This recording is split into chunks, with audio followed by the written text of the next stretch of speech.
Pasukan Legiun Romawi merupakan simbol kekuatan dan kejayaan dari 3 fase pemerintahan Romawi, yaitu pada masa kerajaan, kemudian masa pemerintahan republik, hingga pada masa kekaisaran dalam rentan waktu selama berabad-abad lamanya.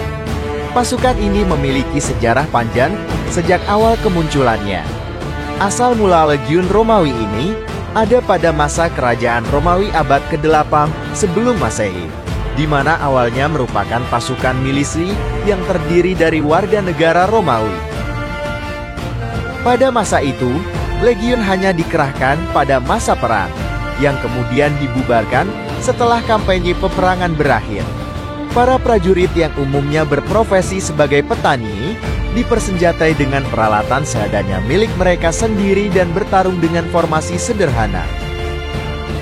Namun, seiring ekspansi Romawi dan meningkatnya kompleksitas peperangan, sistem milisi ini tidak bisa diandalkan. Selanjutnya pada fase kedua, di bawah pemerintahan Republik pada tahun 509 hingga 27 sebelum Masehi, Legiun mengalami perubahan juga reorganisasi dan profesionalisasi yang signifikan. Legiun Romawi menjadi pasukan permanen yang tidak lagi direkrut hanya jika ada konflik, kemudian dibubarkan jika konflik berakhir. Sejak saat itu Legiun menjadi karir militer yang anggotanya direkrut secara profesional dari kalangan rakyat jelata. Prajurit-prajurit ini menjalani pelatihan intensif, dilengkapi dengan senjata dan baju besi yang lebih baik dari sebelumnya. Transformasi ini menandai awal dari era kejayaan Legiun. Didorong oleh disiplin yang tinggi dan berdedikasi, organisasi yang rapi, juga keterampilan tempur yang luar biasa, Legiun Romawi ini menjadi kekuatan militer yang tak tertandingi. Mereka memainkan peran krusial dalam penaklukan wilayah yang luas, membawa Romawi menjadi kekuatan dominan di Mediterania dan sekitarnya. Sebenarnya, pasukan Legiun Romawi ini adalah nama bentuk kesatuan pasukan militer, seperti halnya peleton, kompi, batalion, resimen dan istilah lainnya pada militer modern saat ini. Kekuatan mereka terletak pada struktur internal yang kompleks dan terencana dengan baik, di mana setiap prajurit dan unit memiliki peranan dan tanggung jawabnya masing-masing. Struktur dari setiap legiun Romawi terdiri dari legio atau legion, di mana satu legiun terdiri dari sekitar 5.000 hingga 6.000 prajurit. Kemudian kohor, di mana setiap legiun dibagi menjadi 10 kohor, yang masing-masing terdiri dari sekitar 480 prajurit. Kohor adalah unit taktis dasar legiun, dan memiliki komandannya sendiri, yang dinamakan tribunus kohor. Kemudian manipulus, di mana setiap kohor dibagi menjadi 6 manipulus, yang masing-masing terdiri dari sekitar 80 prajurit. Setiap manipulus dipimpin oleh seorang centurion. Kemudian kesatuan yang terkecil adalah centuria.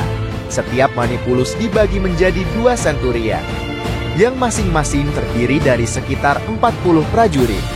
Centuria adalah unit terkecil dalam legion dan dipimpin oleh seorang centurion junior. Sedangkan pada jenjang kepangkatan dan peranannya di satu legiun, terdiri dari tribunus laticlavus yang merupakan seorang komandan legiun, yang biasanya seorang senator muda dari Roma. Kemudian tribunus militum yang berjumlah 6 orang yang berperan membantu tribunus laticlavus dalam tugas-tugas administrasi dan militer. Kemudian centurion yang merupakan perwira yang bertanggung jawab atas manipulus atau centuria. Centurion ini memainkan peran penting dalam melatih, memimpin, dan memotivasi para prajurit. Yang terakhir, prajurit legiun yang diklasifikasikan berdasarkan pengalaman dan keterampilan mereka. Jumlah keseluruhan kesatuan legiun yang dimiliki Romawi pada masa awal kejayaannya berkisar antara 20-30 legiun. Namun, jumlahnya selalu berubah-ubah sesuai dengan kebijakan kaisar yang berkuasa, juga berdasarkan situasi dan kebutuhan. Begitupun dengan struktur dan jumlah anggota dari setiap legionnya. mengalami perubahan tergantung kebijakan kaisar dan kebutuhan. Bahkan pada akhir Kekaisaran Romawi, jumlah legiun berkurang drastis, dengan beberapa legiun hanya memiliki 1.000 prajurit atau kurang. Beberapa penyebab terjadinya perubahan legiun Romawi yang pertama adalah kebutuhan militer, misalnya ancaman eksternal dan pemberontakan internal, mendorong peningkatan jumlah legiun. Kemudian ketidakstabilan politik dapat menyebabkan pembubaran beberapa legiun atau pengurangan jumlah prajurit anggotanya. Faktor ketersediaan dana, makanan, dan peralatan juga mempengaruhi kemampuan untuk maintenance dan memelihara legiun yang besar. Salah satu kunci kekuatan legiun terletak pada persenjataan dan perlengkapan perang yang mereka gunakan. Alat-alat perang ini dirancang untuk memberikan keseimbangan sempurna antara kekuatan, perlindungan, dan fleksibilitas dalam pertempuran. Senjata mereka dirancang untuk kepentingan bekerja sama dengan sempurna dalam formasi legiun, sehingga memungkinkan untuk mengalahkan musuh yang jauh lebih besar dan lebih kuat. Senjata dan perlengkapan perang yang dimiliki pasukan legiun Romawi diantaranya adalah pilum, merupakan lembing berat yang digunakan untuk dilempar menembus perisai dan baju besi musuh. Pilum ini biasanya digunakan di awal pertempuran. Kemudian gladius, semacam pedang pendek yang digunakan untuk pertempuran jarak dekat. Gladius ini terkenal dengan ketajaman dan kemampuannya untuk menusuk dan menebas dengan efektif. Selanjutnya adalah skutum yang merupakan perisai besar persegi panjang terbuat dari kayu dan dilapisi kulit. Skutum memberikan perlindungan yang kokoh bagi para prajurit dari panah, lembing, dan serangan pedang, tombak, dan lainnya.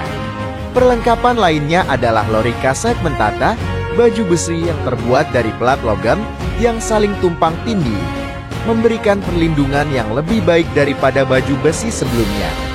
Yang terakhir adalah pugio, semacam pisau kecil yang digunakan sebagai senjata cadangan atau untuk menusuk dalam pertempuran jarak dekat. Selain senjata utama, legiun juga menggunakan berbagai senjata tambahan, seperti misalnya hasta, tombak yang lebih ringan dan lebih panjang dari pilum, digunakan untuk menusuk musuh dari barisan belakang formasi. Kemudian spata, pedang yang lebih panjang dari gladius, digunakan untuk menebas dan memotong. Selanjutnya pila, lembing ringan yang dilemparkan dengan tangan, digunakan untuk mengganggu musuh sebelum pertempuran jarak dekat. Kemudian, mereka menggunakan plumbata, senjata lempar mematikan, terbuat dari cincin besi yang mengikat benda semacam anak panah yang cukup mematikan.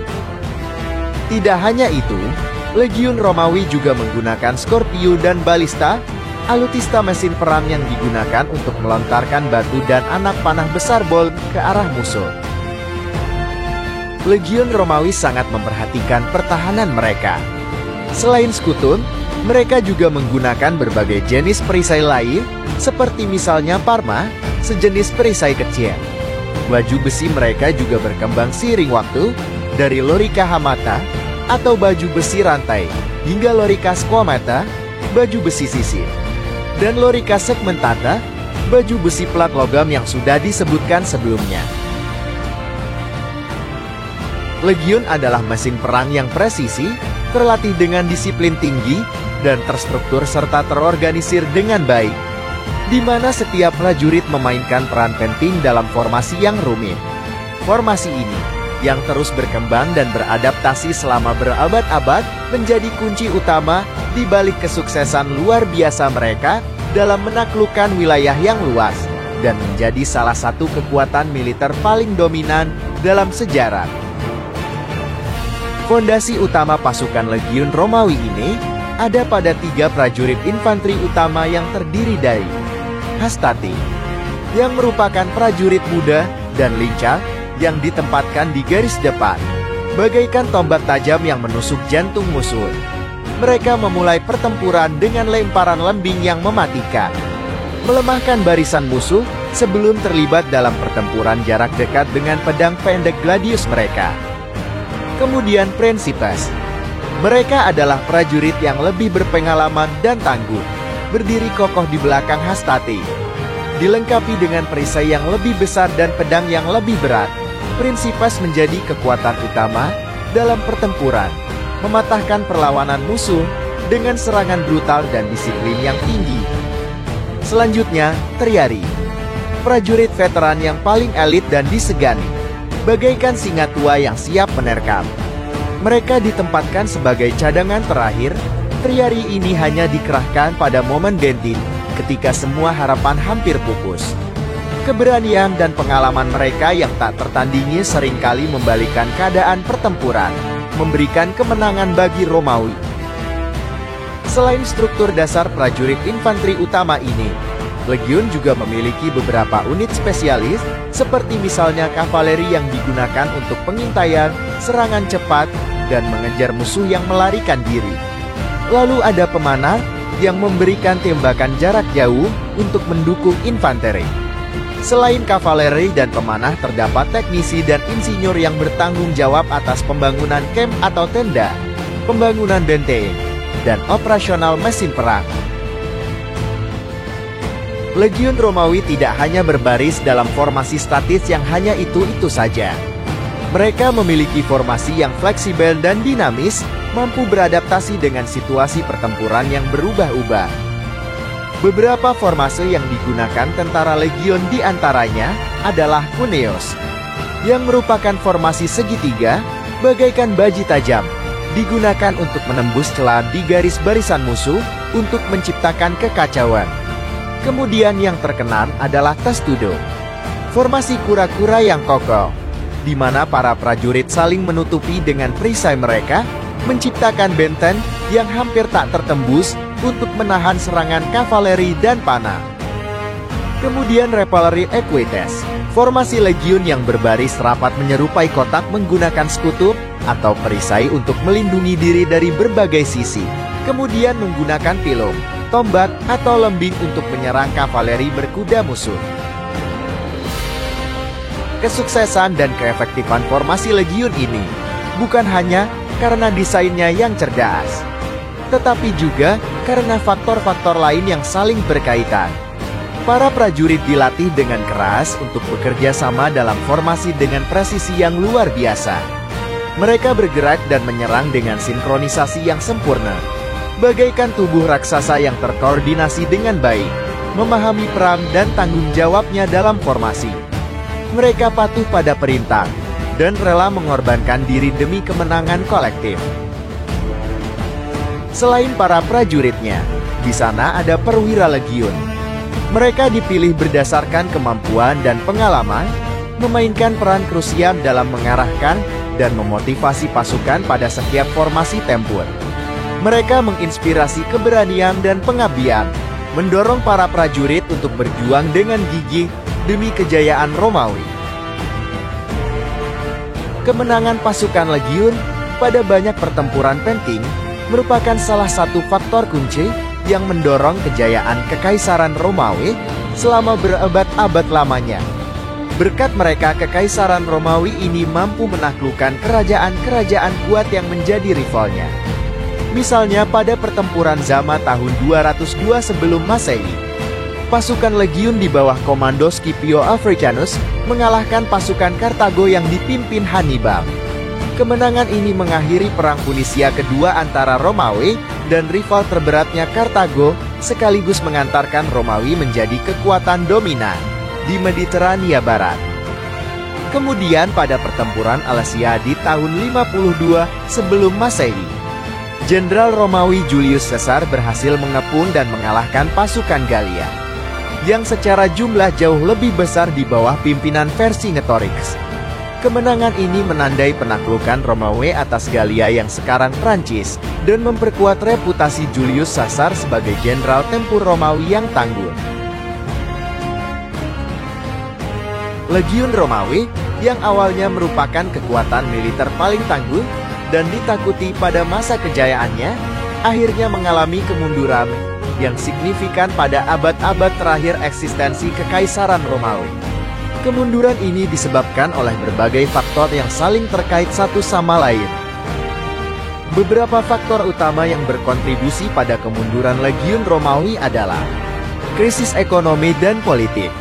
Kekaisaran Romawi mengalami krisis ekonomi dan politik yang berkepanjangan selama berabad-abad. Inflasi, korupsi, dan ketidakstabilan politik melemahkan kemampuan mereka untuk memelihara dan melengkapi pasukannya dengan baik. Yang kedua adalah perubahan demografi. Tingkat kelahiran yang rendah dan tingginya angka kematian akibat peperangan dan penyakit menular menyebabkan berkurangnya jumlah warga negara Romawi yang memenuhi syarat untuk direkrut menjadi tentara. Yang ketiga adalah penurunan semangat dan disiplin. Seiring waktu, semangat dan disiplin pasukan legiun Romawi mulai menurun. Hal ini disebabkan oleh berbagai faktor, seperti gaji yang rendah, kondisi layanan yang buruk, dan kurangnya motivasi untuk berperang dalam kampanye yang panjang dan melelahkan. Kemudian, perubahan taktik dan teknologi militer.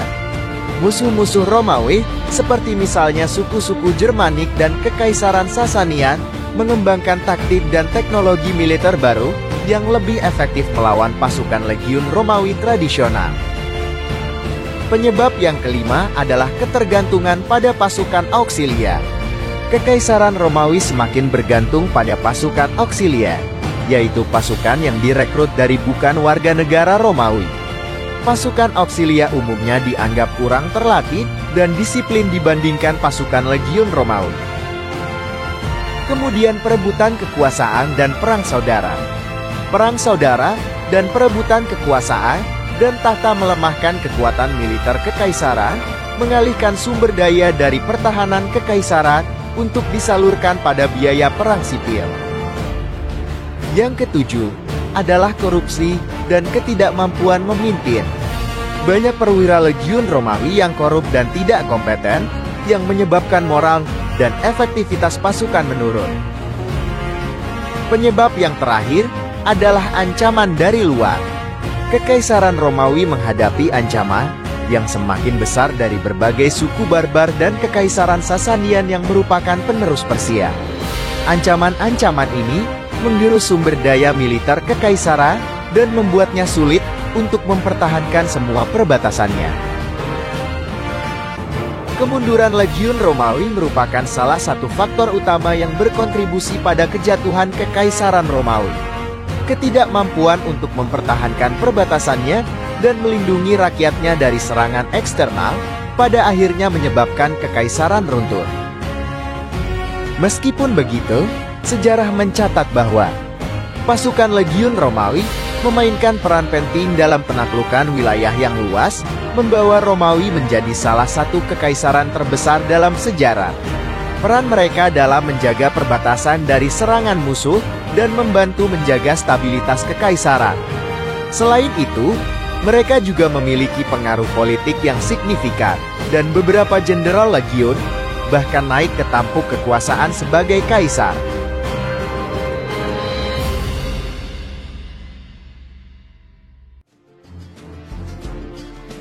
Semoga konten ini bisa menambah wawasan dan menjadikan kualitas hidup kalian jadi lebih baik lagi. Ingatlah akan hal ini. Setiap orang harus kalah dalam pertempuran di masa mudanya, sehingga dia tidak kalah dalam perang yang sesungguhnya ketika dia sudah tua. Jika dianggap bermanfaat, silahkan like, follow, dan subscribe. Dan jika ada yang ingin disampaikan atau ada masukan juga request untuk pembahasan konten selanjutnya, silahkan isi kolom komentar. Sampai jumpa di konten berikutnya.